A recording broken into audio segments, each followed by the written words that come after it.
Nous avons créé cette bouteille échancrée ici comme si c'était un volcan. Non seulement la bouteille elle est devenue designed pour être mieux manipulée, mieux utilisée, elle était unique pour la marque Volvic avec ses échancrages, sa forme comme un volcan. Et en plus de ça, elle a économisé des tonnes de PET, ce qui est mieux pour la planète, bien entendu. Même si elle est aujourd'hui toujours en plastique, elle est totalement recyclable. Et ça fait énormément de bien à cette marque Volvic, donc du groupe Danone.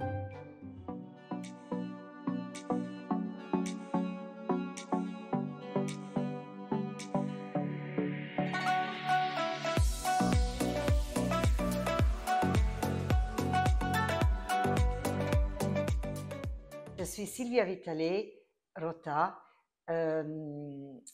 designer par cœur, italienne également par cœur, mais très fière d'avoir vécu quasiment 45 ans dans votre beau pays qui est la France.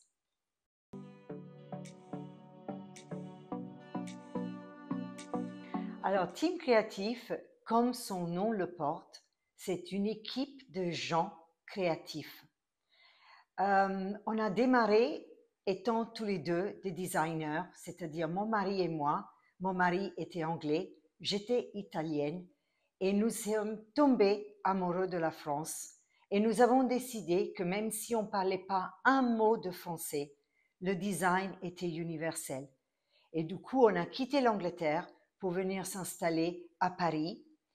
Et c'est comme ça que nous avons créé Team Créatif, qui est une agence de design spécialisée dans le produit quotidien de tous les jours, qui va d'un yogourt à des biscuits, à des croquettes pour les chiens et les chats.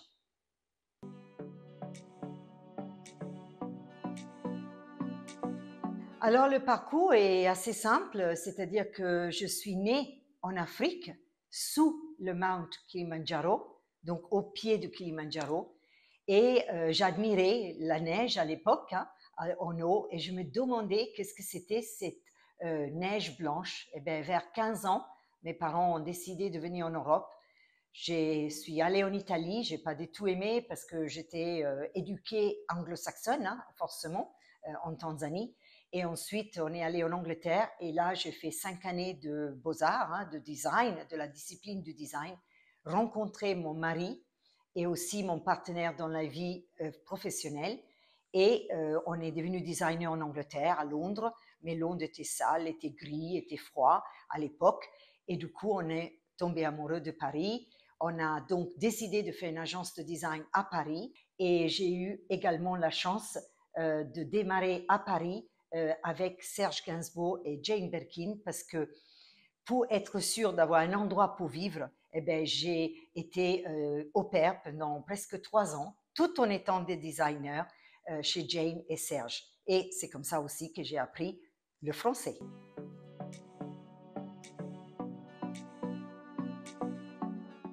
Un des projets, parce qu'il y en a beaucoup, mais un des projets que je suis le plus fière, c'est bien sûr notre travail sur Volvic. Alors, la bouteille Volvic, au début, elle était beaucoup plus lourde, elle utilisait beaucoup plus de plastique. Pourquoi? Parce qu'elle était toute droite. Nous avons créé cette bouteille échancrée ici, comme si c'était un volcan. Et cet échancrage a permis une prise très facile, du coup vraiment l'aise de verser, mais également à économiser des tonnes de PET. Le PET, c'est le plastique. Et du coup, non seulement la bouteille, elle est devenue designed pour être mieux manipulée, mieux utilisée, elle était unique pour la marque Volvic avec ses échancrages, sa forme comme un volcan. Et en plus de ça, elle a économisé des tonnes de PET, ce qui est mieux pour la planète, bien entendu, même si elle est aujourd'hui toujours en plastique, elle est totalement recyclable. et ça fait énormément de bien à cette marque Volvic, donc du groupe Danone.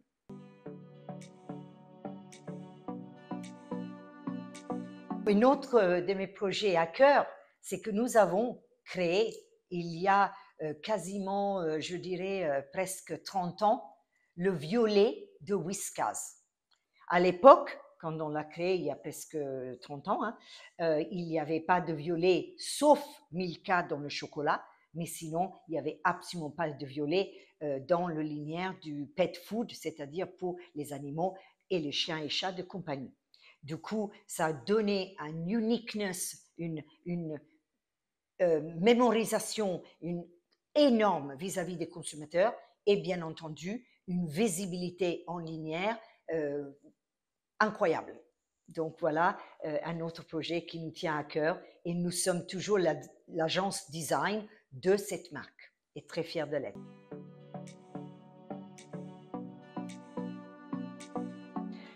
Oui, je pense qu'il y a des domaines où le design reste, surtout dans tout ce qui est l'aéronautique, peut-être même dans les voitures, où on peut dire oui, il y a encore beaucoup d'hommes, mais de plus en plus, il y a heureusement de plus en plus de femmes. Donc aujourd'hui, heureusement, chez Tim en tout cas, on a beaucoup plus de femmes que des hommes, mais il n'y a aucune importance. L'important, c'est de sentir le projet et le travail.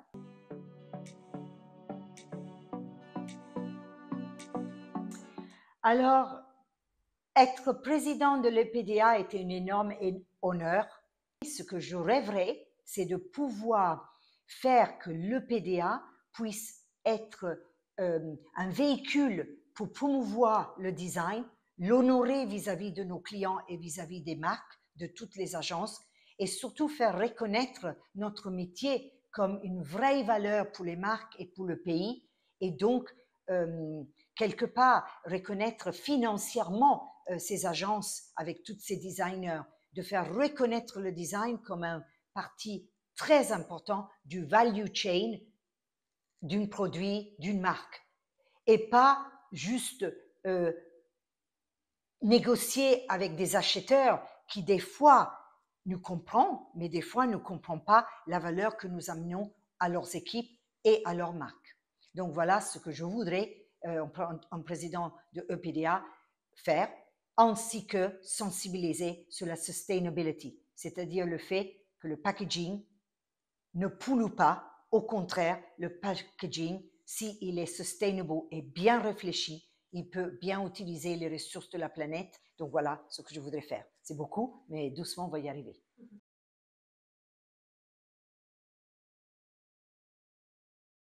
Un rôle modèle, je pense, c'est tous les hommes et toutes les femmes. Parce que quelque part, ils sont tous des gens qui achètent les produits que nous créons, que nous dessinons, que nous passons des heures à rendre plus jolis, plus belles, plus pertinents. Et donc, le role model, c'est les gens. On adore les gens, les enfants, les femmes, les hommes, et bien sûr, les animaux, la nature. Voilà. Super. Et du coup, ma dernière question. Brands are like people. The more you give them, the more they give back. Et c'est très fort parce qu'en effet, une marque, elle devient fantastique, elle devient très connue, elle devient très fameuse, très aimée, parce qu'on lui a donné beaucoup. Alors aujourd'hui, il y a un petit problème des fois, c'est que les marques sont achetées, vendues, revendues. Des fois, ça devient un deal financier. Et du coup, les marques, des fois, perdent leurs âmes. Tout en sachant que pour le consommateur, une marque a une utilité, a une âme, a une place dans la vie du consommateur. Et c'est grâce à certaines marques qu'on peut se nourrir. Pendant le Covid, ça nous l'a prouvé. Mais aussi une marque qui protège ce qu'elle vend. Donc le packaging est vraiment comme une personne. Et la marque qu'elle porte, elle est comme une personne. Le plus on lui donne, le plus généreuse elle sera par ses produits, par ce bienfait, par ce qu'elle veut dire dans le monde.